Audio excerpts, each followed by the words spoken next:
Welcome to Mental Health Matters, the show that we take the deep dive into all things mental health and well-being. My co-host today is Judith Crozier, and we are talking about inclusivity. Now, Judith, the word used to be diversity, and that's now changed to inclusivity, which I think is a really good thing. Let's go back to diversity. What were some of the issues that you found with it, say, in the workplace or in general? When diversity is focused on too much and so-called positive discrimination comes into play, then I think that's when it becomes an issue. And personally, for me, inclusivity means including everyone, no matter who they are, where they come from, what they do, etc., etc. And then with that, I actually think the problem comes back earlier to the recruitment process, and it's about, well, how do you advertise your job role? Yes. How do you actually show that your organisation is an inclusive one? How do you attract people to apply in the first place? And that's all people. That's anyone who might be interested in that particular role. Well, exactly, and that's always going to be the problem, that not everyone is going to see every single advert, every single job vacancy, etc., etc. And so the pool for recruitment is always going to be smaller than you would hope for. And then within that, the diverse, if you want to use that word, groups are going to be small. Yeah. And so the audience for your job vacancy is not going to be everyone in the whole country, for example. So you can only recruit who sees the advert. Absolutely, absolutely. And then you now have the issue of you've got the diversity in your workforce, and that's great. But the issue comes in with, and this is clients who've said this to me, friends who've said this to me, I've been hired, I get a seat at the table, no one listens to me. So what's the point of that? So they feel that they're there because they tick a box again, or they are from that particular group. So, oh, brilliant, we've got everyone from all these different groups at the table, but if they're not listened to, then what is the point? And that can actually make that person feel worthless or valueless. Yes, and it's almost worse, because you had almost that excitement, that hope that people were going to listen, people were going to actually do something about this, and then it turns out that it's not the case. Yeah. This is why we're going to go into a deeper dive into this particular topic. And today we have a number of amazing guests on the show. Our first guest is Susan Popoola. She is the founder of A Mosaic World. Her research is on inclusivity in particular, and listening to all the voices and giving people a platform to share their views. She is going to help us unpack what inclusivity, diversity and racism actually means. Over to you, Susan. Welcome to the show. I'm working on a new book at the moment, my fourth book, I proudly say, though there's a frustration that I haven't finished it by now. But the key is, the book is around multiculturalism. And the approach that I've taken is a bit different from what I believe is the norm. As in, I'm interviewing people and talking to people. Most of the people are white. And I say that because it might sound odd for me to say so, but the thing that stands out the most about the people that I'm speaking to is their diversity.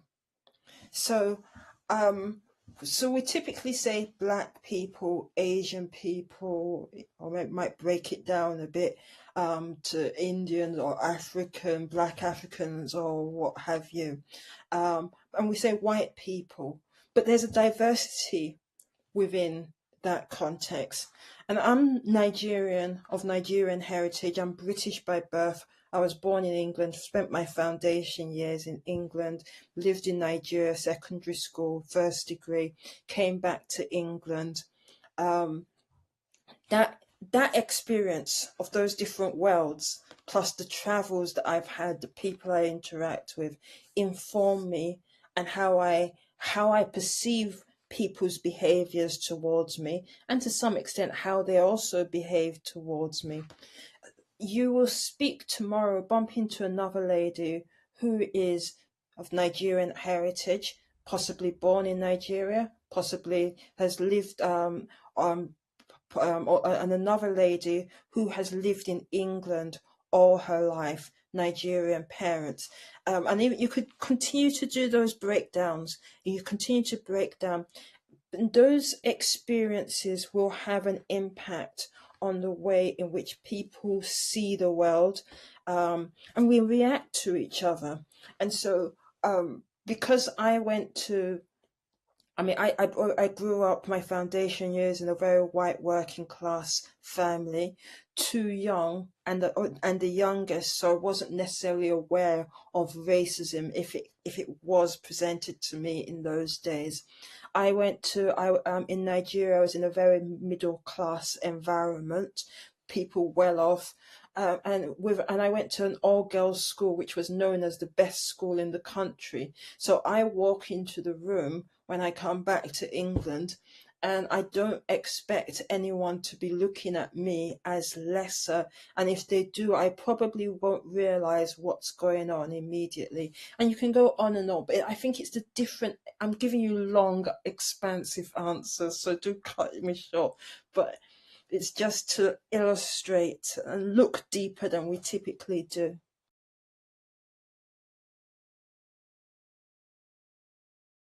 To some degree, we all have beliefs, understandings of people. People talk about unconscious bias. I'm not talking about unconscious bias. I'm talking about beliefs.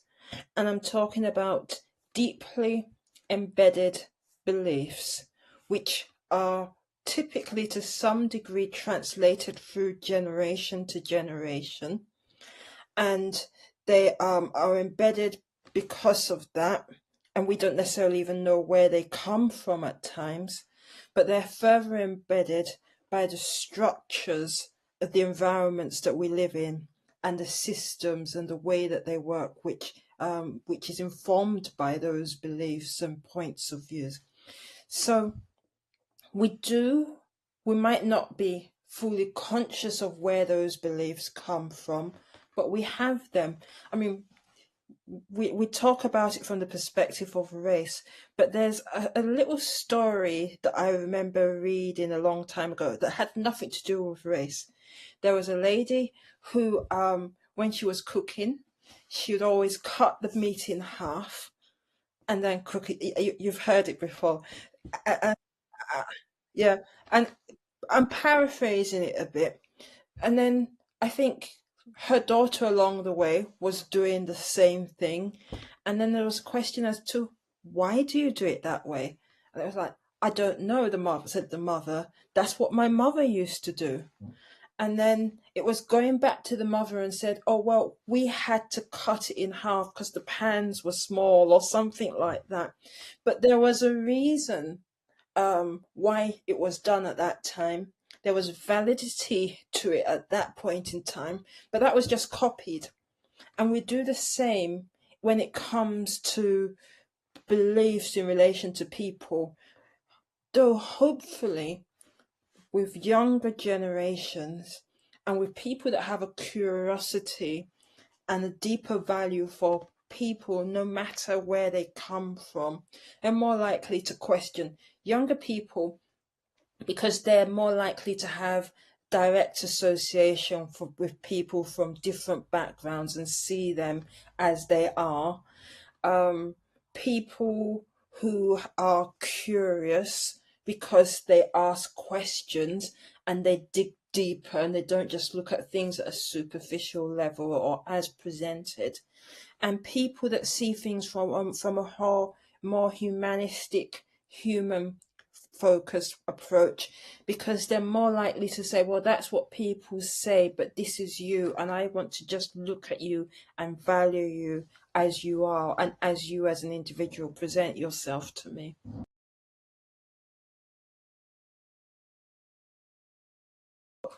If you're a person of color, now specifically if you're a black person in England, you have faced racism. you may not have realized it or recognized it for what it is, but you've faced it. And you might have said, oh, maybe it's something else, but you have faced racism, whether it's overt or whether whether it's more, should I say, whether it's overt or not, whether it's intended, or whether it comes from a lack of awareness or ignorance. You have experienced it, and so we all respond to it differently. But it minimizes people. It makes people smaller. You're not seen. I mean, at a very basic level, it hurts.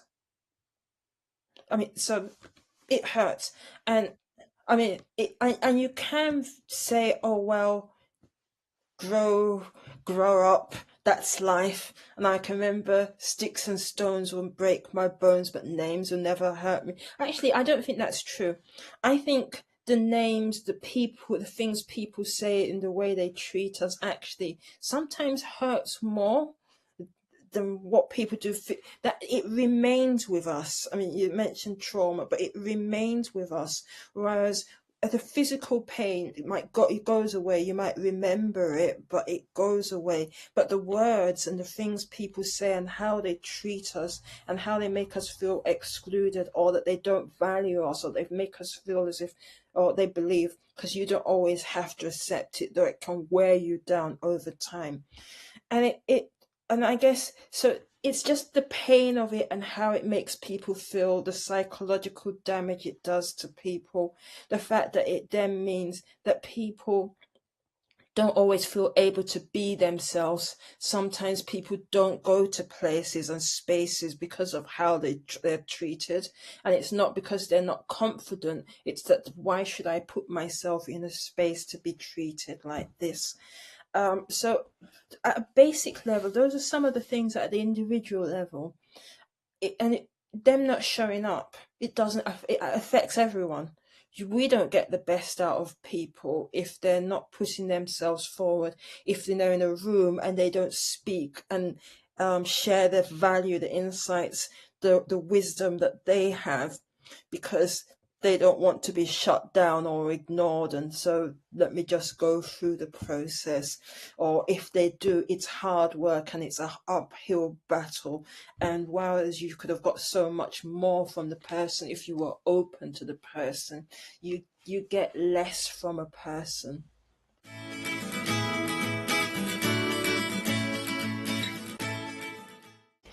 Now, whilst we were listening to Susan, one of the key things she said was, we need to revisit sticks and stones may break my bones, but names will never hurt me. And actually, what she says is names are going to cause the problem. I mean, that's so true, isn't it? Yes, and I've never agreed with that saying anyway, that that names don't hurt, or name calling or words don't hurt. I think they absolutely do. They're probably worse, because an action can maybe be done, I'm not talking in all cases, but actions can be done in heat of the moment. But if words come from inside someone and you can tell they really mean it, then you can never really take that away.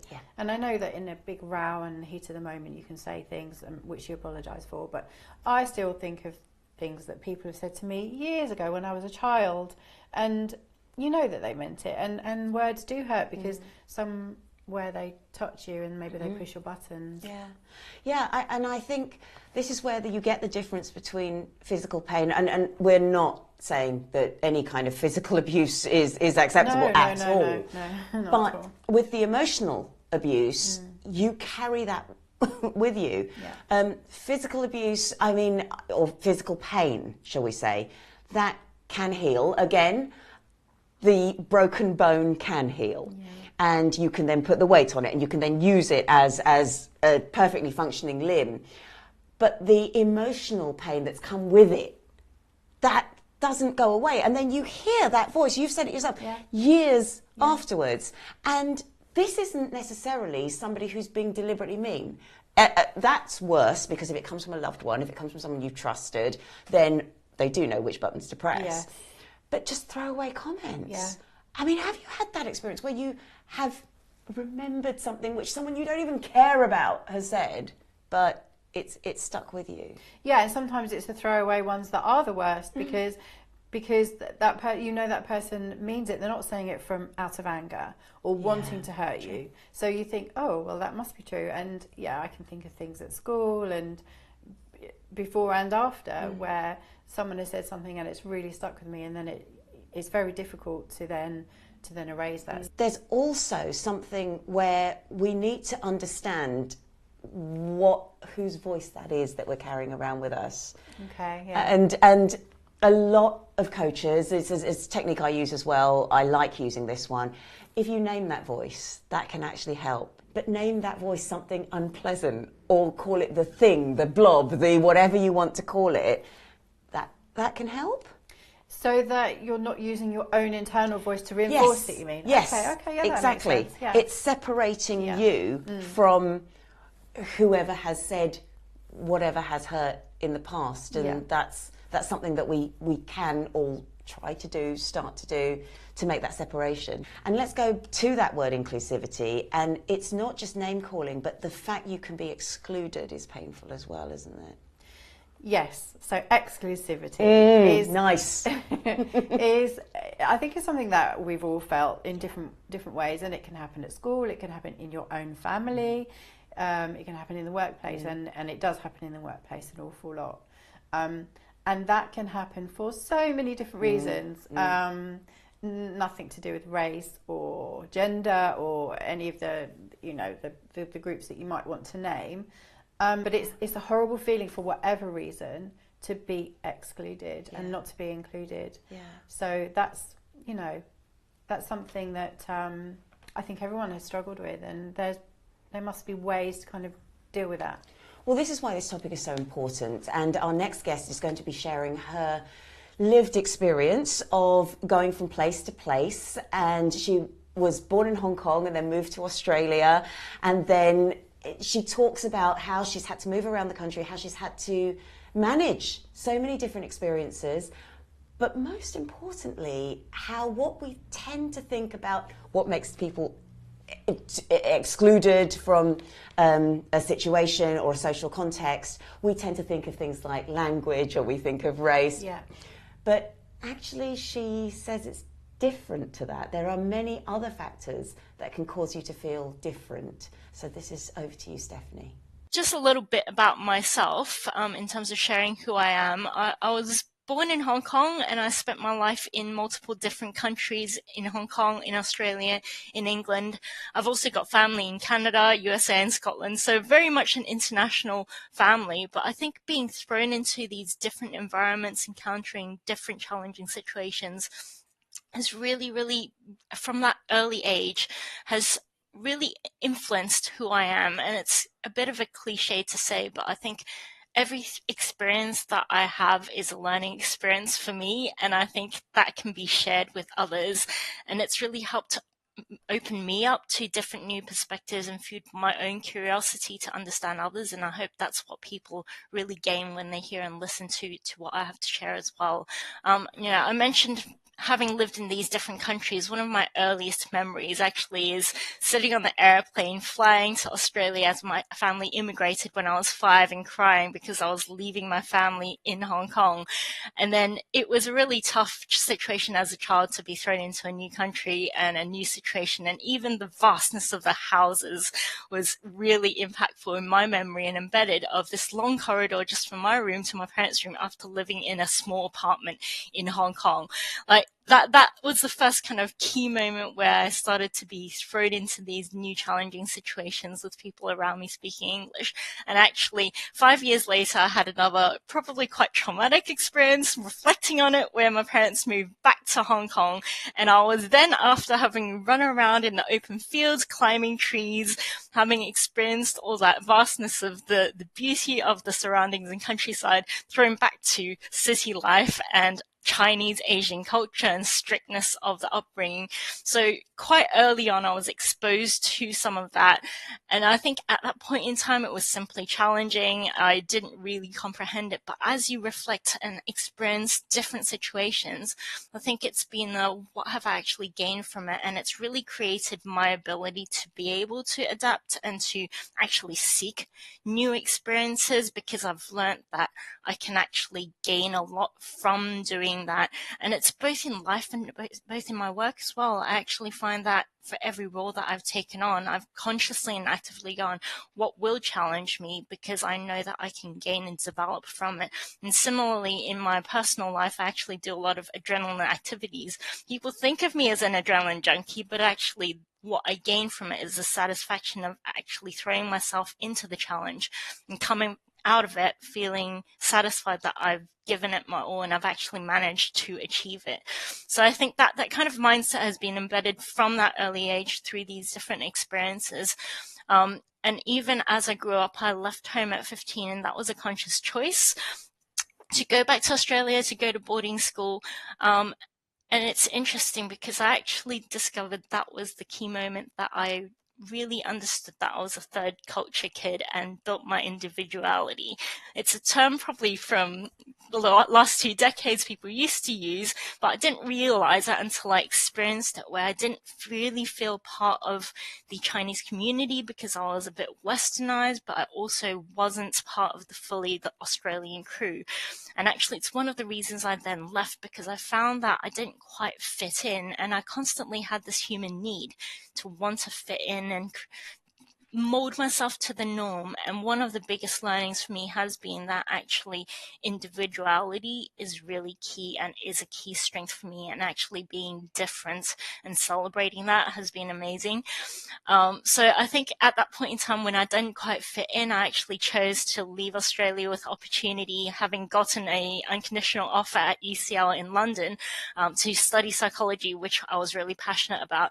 So I actually again jumped to yet another different continent, different country with no family, no friends to gain another experience. And that's really shaped and built me to be able to understand and recognize actually in that community of different cultures that you get in London, engaging with everyone from different religions, different backgrounds. I really embraced that, and it really opened up my eyes. And I mean, it's kind of quite embarrassing to say, but I was quite naive at that point. I didn't really realize that I'd come from quite a really lucky background with parents who supported me, with a really loving family. And I encountered for the first time, people who were challenged financially, people who had chosen to drop out of school, who weren't as career driven as the background that I came in. And it really opened up my eyes to actually the fact that we can be different, but actually still achieve the same thing. And also actually what I really loved and was really passionate about was being able to often share experiences and also inspire people by the different things that I was doing, that actually, you don't know what you don't know.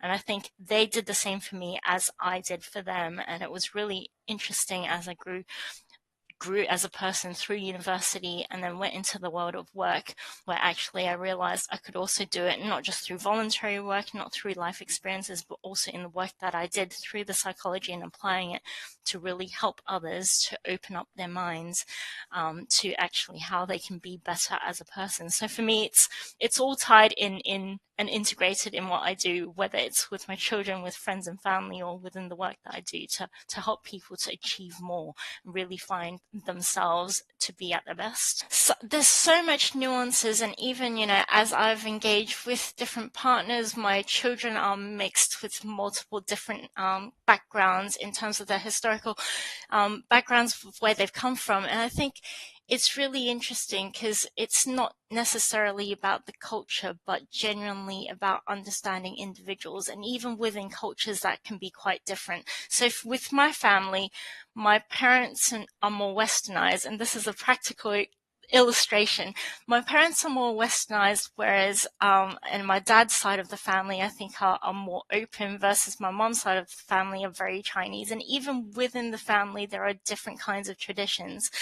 You may be familiar with it. Some people are more familiar that in the whole Chinese culture there's all this elements of respect, so you have to actually be able to name every single individual in the family. There's different ways, whether it's around being able to receive gifts, etc., with both hands. There's all these little things that actually you don't think about because it's so ingrained. And some of it I found that it is a cultural thing, but some of it might even be actually just family tradition or something that was created. And I think until you ask a person and actually understand and observe, you can't make assumptions. And I think that's been a big learning for me. I've personally experienced, you talked about racism. I've personally experienced people assuming and making assumptions. I think a lot of the questions when I was asked as a child was, where is home for you? And I used to go, that's just where my parents are. It was a bizarre question to be asking, but to them, because I'd lived in different countries, it was meaningful. And then I think even as I grew up, it was the assumption that because I look Chinese, I can speak Chinese. Actually, English is my first language. So there's all these different things that I think you learn and understand that actually we have biases, and a lot of it is driven by your past experiences. And I said earlier, you don't know what you don't know, because actually you might have perceptions, you might have learned even about a person from a particular, religion, race, background, and believe you understand. But actually the key for me is about being curious and really asking the questions and having those great conversations to really truly understand. And I think that's kind of the shaping for me and learning over all this time of saying, actually, just keep open-minded. No matter what you know, it might be right, but it might still be wrong. So it's better to actually simply ask and make no assumptions. I think I've had to learn to constantly reassess where my priorities lie, what are my main interests, and what really is my passion and purpose and really gets me up in the morning. And I think I've recognized the pattern for myself, which is it's never changed. It's always about helping others, being able to give in different ways and really applying my knowledge, experiences, and skills. So whether it was volunteering when I was young to be able to help others, and then growing up, I think it was really around how do I actually find the right career to be able to do that. And then now as a mom, being able to actually offer and coach my children in that way to help them become great people. I think no matter what realm, I've had to really understand what really matters most to me. And I think that really is a key thing to encourage others to do, especially through the different experience over the past few years. I know a lot of people have reassessed their own values and family, etc. For me personally, it's been a challenge because I've got all this family overseas, and even not seeing them for those few years, the family grew hugely in size. I've still got around, I think, 10 different nephews, nieces, various people that I haven't even met in the family, and same for my children. So it's become the actually really understanding what is important. For me, it absolutely is about how I can really deliver value, really help others. And I think being true to myself and being authentic in every area of my life has really helped motivate me and really brought the happiness for myself and the satisfaction to be able to find. And it is a struggle. It's a constant balance of your priorities, right? Being able to do well in the job, also be able to give enough time to friends and family. And I think it's taken me a lot of time to get to the point where actually I've said to myself, from a career perspective, actually it's okay to take things a bit slower, because now what I can give to my children is time that I can't gain back. Similar, I just came back actually from a trip in Singapore, which is a work trip tied into a trip into Hong Kong to see my family. And it was really, really emotional because I both celebrated the 93rd birthday of my grandpa, but came back and returned to actually experience the passing, sadly, of my uncle, who was his son, who had cancer. So it's almost that you reassess and reevaluate actually what really is meaningful for you, and it isn't a choice of one or the other. It's about how do you actually find balance and be able to integrate to make sure that you can engage, stay motivated, but also do and have the great impact that you want.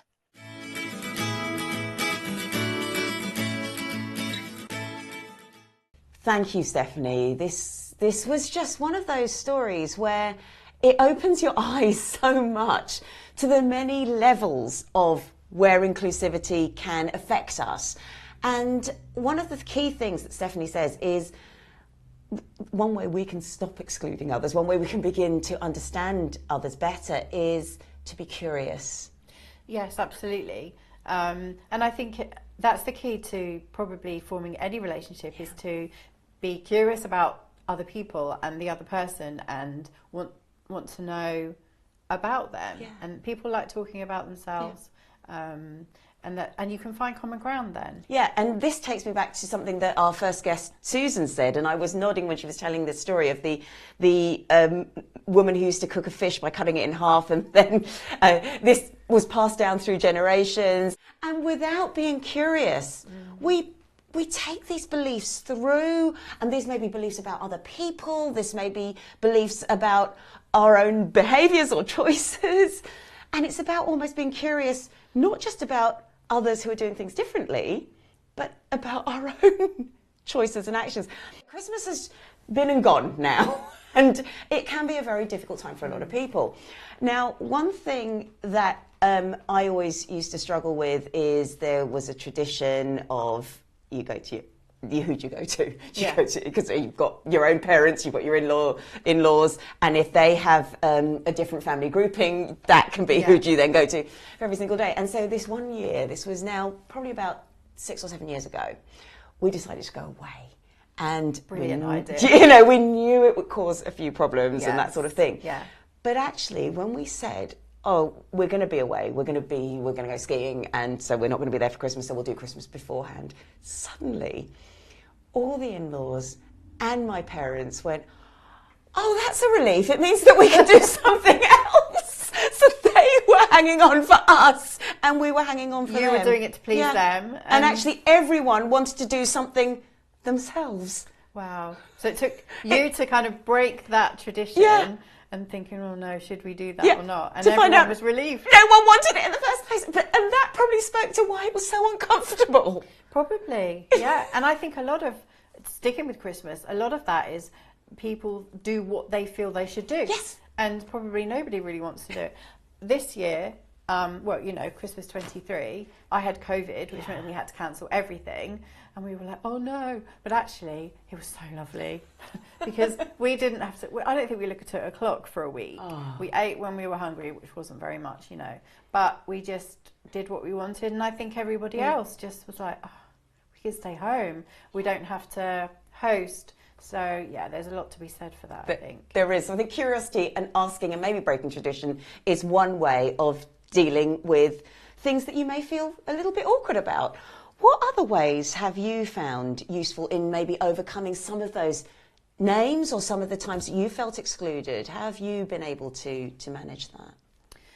Sometimes it's difficult. It depends on the context. I think when you're a child, it's maybe easier because children are more accepting in general, I think. I'm just thinking about both from being at school and a teacher. If a new child joins the classroom, you know, they can struggle for a while to kind of find a group of friends and be on the periphery for quite a long time. But it always seems to be just finding that little bit of common ground with at least one person in that group, and then there's like a little, you know, way in. With adults, it's not always so easy because I think adults have, you know, established groups of friends or colleagues or whatever it might be. But again, it's finding, if you can find a little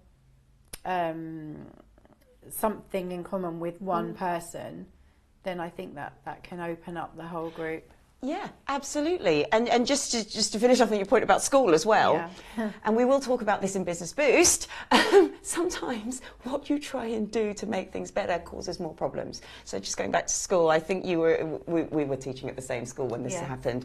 And this was when, to stop bullying, what the head teacher decided to do was actually have a bench where anyone who was bullied could go and sit on. And it was almost like saying,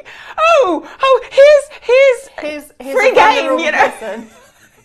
So sometimes the things that we try and do to combat adversity, please think them through. That's really important. Yeah. Now, one way of dealing with adversity is actually finding space for ourselves and holding a safe space to discuss some of those issues. And this is what we try to do on the show. We try to make this a safe space as well.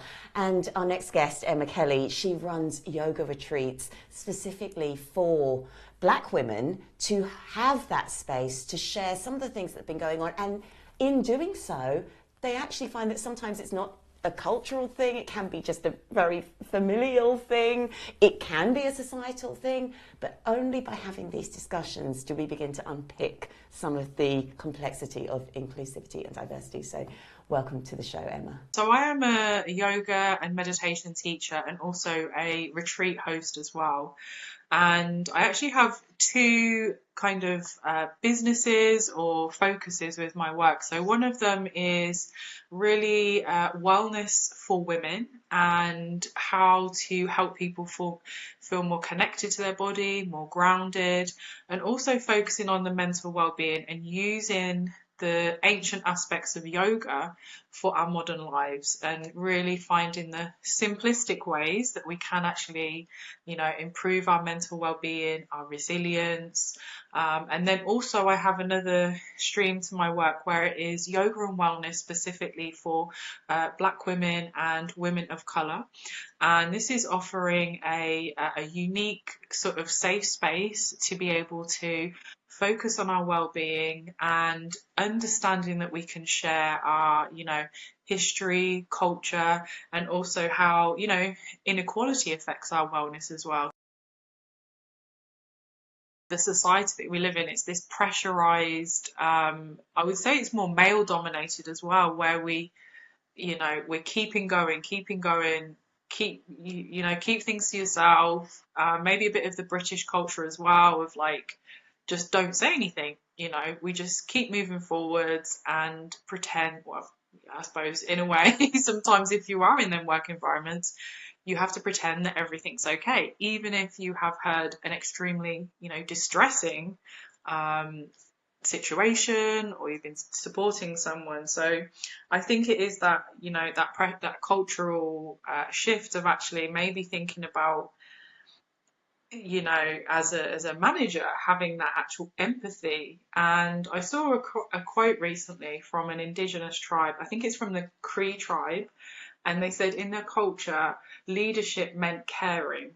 It wasn't about power. So for them, a leader is somebody who cared. And I think, you know, my interest in, you know, these very ancient cultures and traditions, actually we can learn a lot from other cultures. And I think it's redefining what it means to be a manager or a leader, and maybe we can look to other cultures and also maybe looking at actually a lot of these empathetic jobs are more so women, not to say all women are more empathic or men are not empathic. However, there is this expectations, you know, of what it means to care, to have that empathy, and to have power as well. So yeah, there's so many different things really going on to address in these sort of situations. If we look at African cultures, it is very much a village, it is a community. So if we look at the traditional communities, if one person had an issue, it was the responsibility of everybody. And if one person was unwell, everybody in the village was like, what have we done wrong? There's something not right, and we all need to contribute and we all need to think about our impact. So I think it's becoming more mainstream to look at other traditions and cultures. But I think also when this happens, sometimes the people can get left out. And, you know, a bit like in yoga, where actually it's come from South Asia, from India. However, it's not always fully respected and acknowledged that the people from this land have maintained this for thousands and thousands of years. And only very recently within the UK, we've, you know, had a very small understanding. So it's actually saying, you know, if we're going to learn from other cultures, we really need to have that utmost respect and actually say we have a responsibility to maintain it and make sure that we're not culturally appropriating.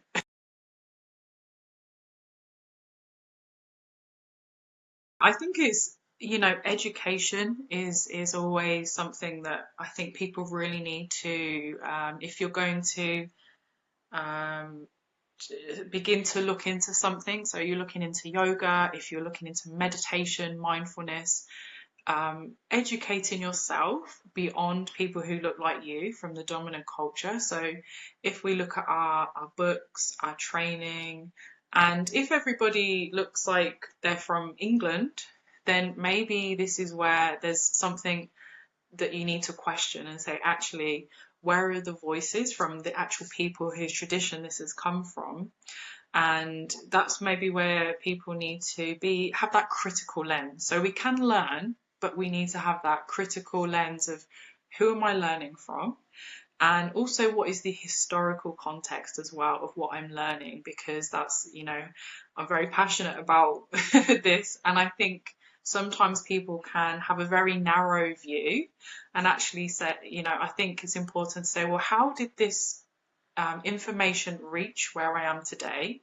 And what was the interconnectedness? Because, you know, in England, we colonized India for centuries, and people who were yoga practitioners, people had their own indigenous cultures, Hinduism, Buddhism.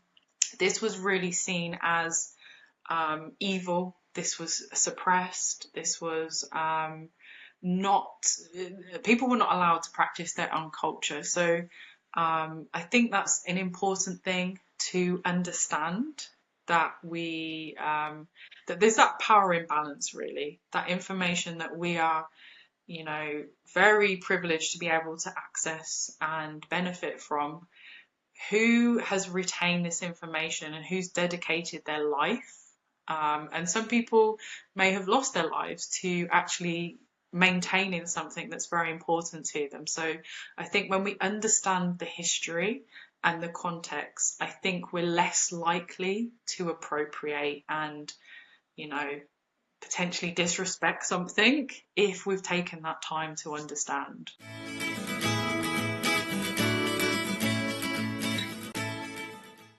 In today's Business Boost, I wanted to talk about diversity washing or moral licensing. Now, moral licensing or diversity washing, it is where you behave in a way that looks good and you are so concerned with looking good, you aren't necessarily doing good, but it looks nice to other people. And Todd in 2016 talked about this. The issue here is that when people start focusing on what they look like, and this is things like changing Facebook or social profiles for Pride Day or hashtag Black Lives Matters, all of those are so important, but they are important every single day. They are important to be aware of and to be mindful of when you're professing to be an ally to other people, when you are supporting your friends, supporting your community, or supporting your teams in the workplace. So I wanted to give a few tips on how we can start to really be more inclusive, to really focus on welcoming everybody, rather than what I've heard, and I've got these quotes written down. I've had someone say, I'm on all the brochures because I'm the only brown person here. I get invited to meetings. I've talked about this one before. I get invited to meetings, but they don't listen to me. And more importantly of all, I feel I have to work harder to prove myself.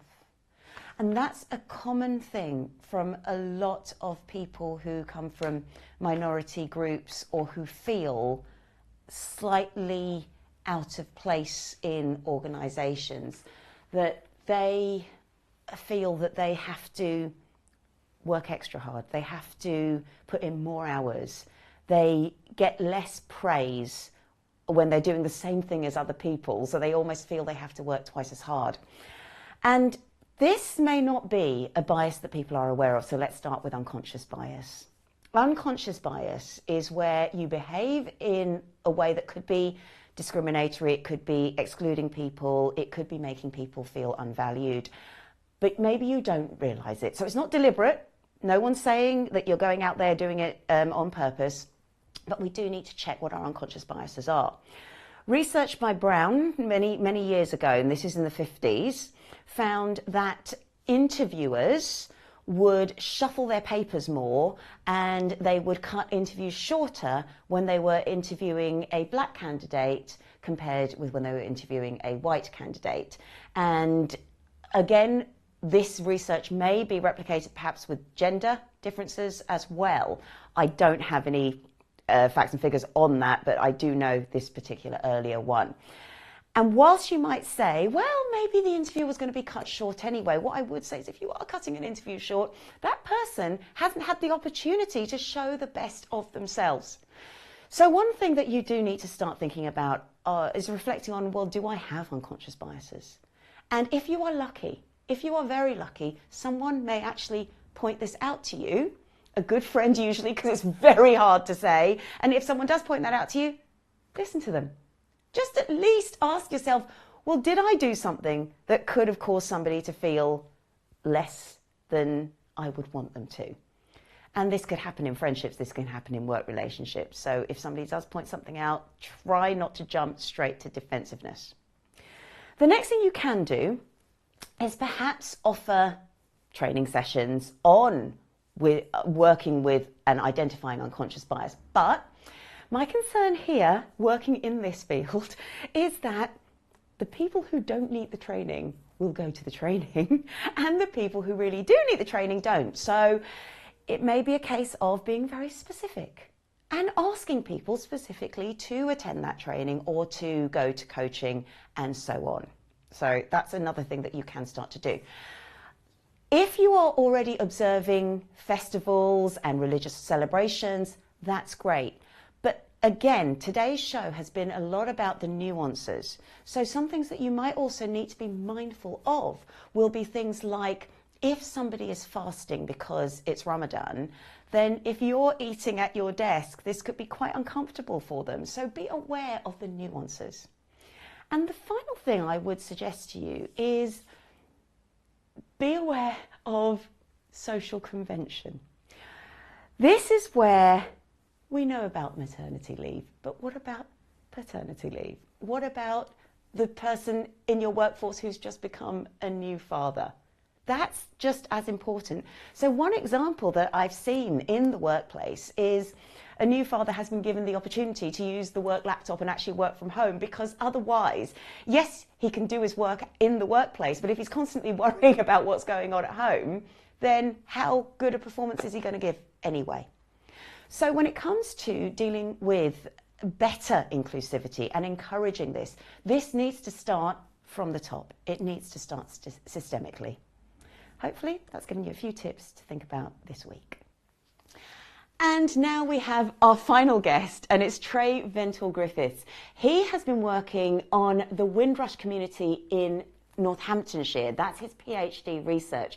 And this is particularly significant because what he will tell us is that a lot of the time when we talk about Windrush, it's focused specifically on London communities. And this doesn't apply to his own heritage. And his research and sharing those narratives and sharing those stories, it's giving people back their heritage when the broader narrative just doesn't resonate with them. So thank you for being here, Trey. Well, my research started, Well, it's basically the Northamptonshire Caribbean story. So after the Second World War, so we know a lot about the Caribbean people that came from, I guess, those islands and settled in places like London, because that's the dominant narrative that's been produced by the mainstream media. So predominantly, like, say, Brixton area, like Shepherd's Bush as well, and Notting Hill. But when it comes to the narratives of Caribbean folks who settled outside of the cities, we don't see as much when it comes to the predominant mainstream, whether that's in television dramas or documentaries or feature films, or so on. But my family came to Northampton from Grenada in 1960, and have been here since, who we don't really know about and talk about because the mainstream media narrative has been eclipsed by London and other big cities. So my PhD research takes that story and focuses it on Northamptonshire. So those who came as adults, then also the Windrush children, and also the first generation of Caribbean British kids born in this country. Northamptonshire isn't London, so even though there's Caribbean history in London, it may not be relatable to you because how you've grown up.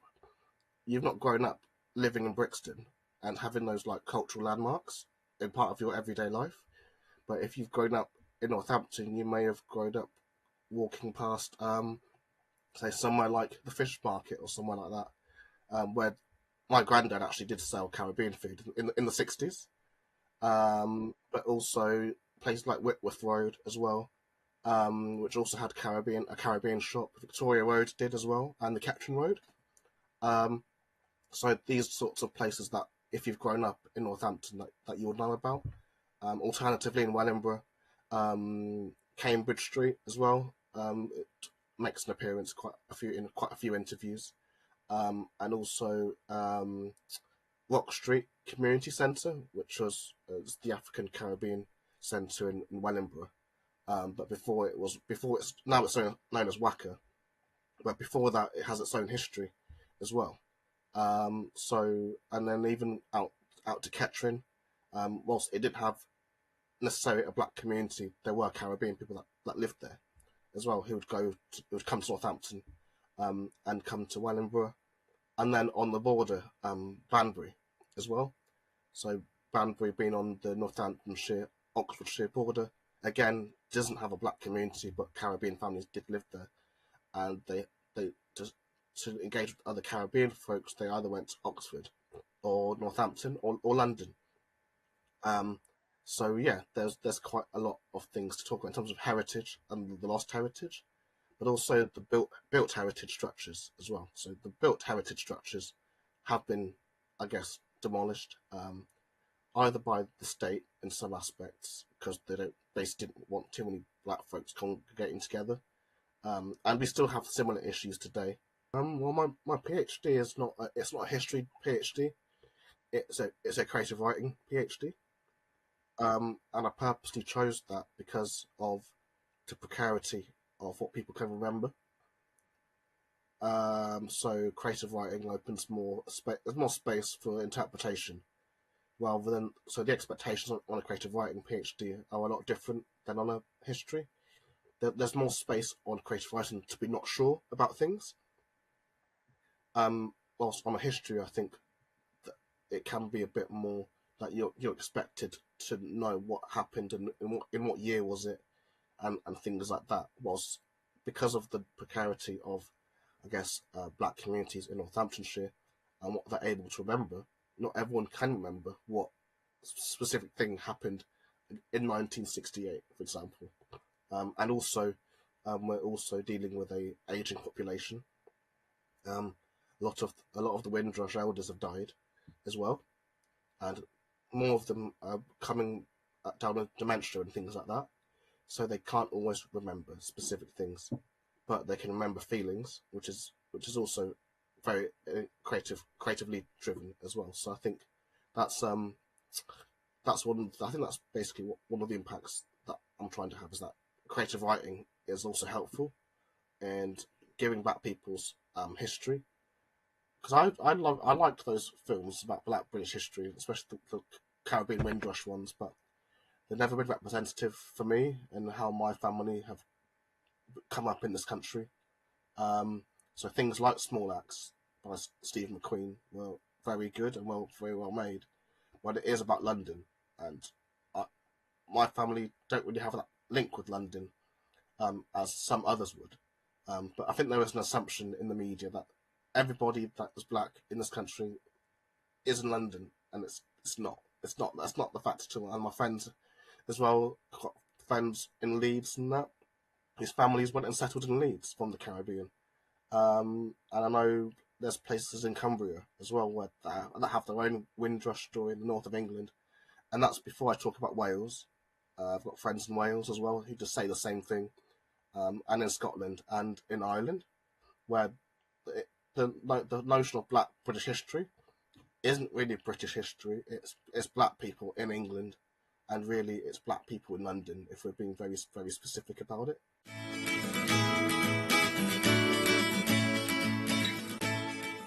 And that's all we're really asking you to do, is just to broaden your mind, get a bit more curious, reflect a little bit more. And maybe if you'd like to share in the comments your thoughts, what you've been thinking about, the experiences you have had, that would be absolutely brilliant. And as always, if you have a topic that you'd like us to discuss on the show, we are so lucky to know so many different experts, different people who can come and share their experiences and share their expertise with us. Please drop us a line, studio@wellbeingmedia.org, and we will see what we can do. But today, from Judith and myself, thank you for tuning in. Goodbye.